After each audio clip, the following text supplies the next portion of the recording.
जय श्री कृष्ण दोस्तों, राधे राधे, हर हर महादेव। फिर से स्वागत है आप सभी का आपके अपने धार्मिक चक्र चैनल पर। आज की इस वीडियो में हम आपको सुनाने वाले हैं जीवित पुत्र का व्रत कथा। सनातन धर्म में संतान प्राप्ति और उनकी मंगल कामना के लिए कई तरह के व्रत और पर्व का जिक्र किया गया है। इन्हीं में से एक जीवित पुत्रिका या जितिया पर्व भी है। हिंदू पंचांग के अनुसार प्रत्येक वर्ष आश्विन माह की कृष्ण पक्ष की अष्टमी तिथि को जितिया व्रत किया जाता है। इस साल ये व्रत 25 सितंबर को रखा जाएगा। हर साल महिलाएं अपनी संतान की सुख समृद्धि और दीर्घायु होने की कामना के साथ ये व्रत रखती हैं।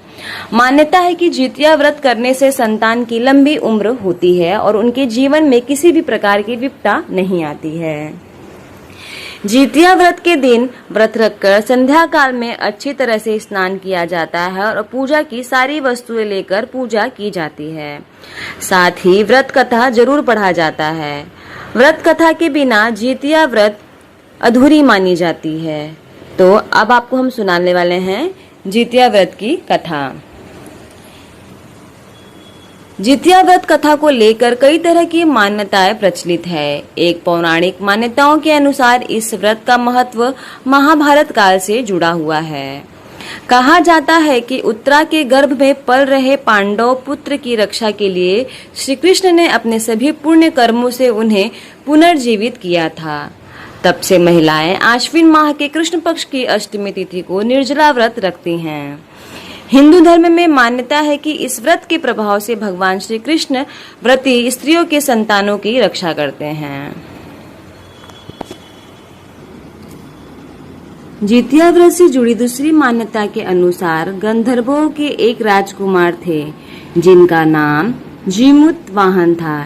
वे बड़े ही धर्मात्मा, परोपकारी और सत्यवादी थे। जीमूत वाहन को राज सिंहासन पर बिठाकर उनके पिता वन में प्रभु का स्मरण करने चले गए, लेकिन उनका मन राजकार्य में नहीं लगा। वे राजपाट की जिम्मेदारी अपने भाइयों को देकर अपने पिता की सेवा के उद्देश्य से उनके पास वन में चले गए। वन में ही उनका विवाह मलयवती नाम की कन्या से हुआ। एक दिन वन में भ्रमण करते हुए उनकी भेंट एक वृद्धा से हुई जो नागवंश से थी। वह काफी डरी हुई थी और रो रही थी। दयालु जीमूत वाहन ने उससे उसकी ऐसी स्थिति के बारे में पूछा। इस पर वृद्धा ने बताया कि नागों ने पंछी राज गरुण को वचन दिया है कि प्रत्येक दिन में वह एक नाग को उनके आहार के रूप में देंगे। रोते हुए वृद्धा ने बताया कि उसका एक बेटा है जिसका नाम शंखचूंड है। आज उसे पंछी राज गरुण के पास जाना है। इस पर जीमूत वाहन ने वृद्धा को आश्वासन करते हुए कहा कि डरो मत, तुम्हारे पुत्र के प्राणों की रक्षा मैं करूंगा। आज तुम्हारे पुत्र की जगह स्वयं को लाल कपड़े से ढककर शिला पर लेटूंगा। नियत समय पर जीमूत वाहन पक्षीराज गरुण के समक्ष प्रस्तुत हो गए। लाल कपड़े में लिपटे जीमूत वाहन को गरुण अपने पंजों में दबोच कर साथ लेकर चल दिए। उस दौरान उन्होंने जीमूत वाहन की आंखों में आंसू निकलते देखा और कराहते हुए सुना। वे एक पहाड़ पर रुके तो जीमूत वाहन ने सारी घटना बताई। पंछीराज गरुण जीमूत वाहन के साहस, परोपकार और मदद करने की भावना से काफी प्रभावित हुए।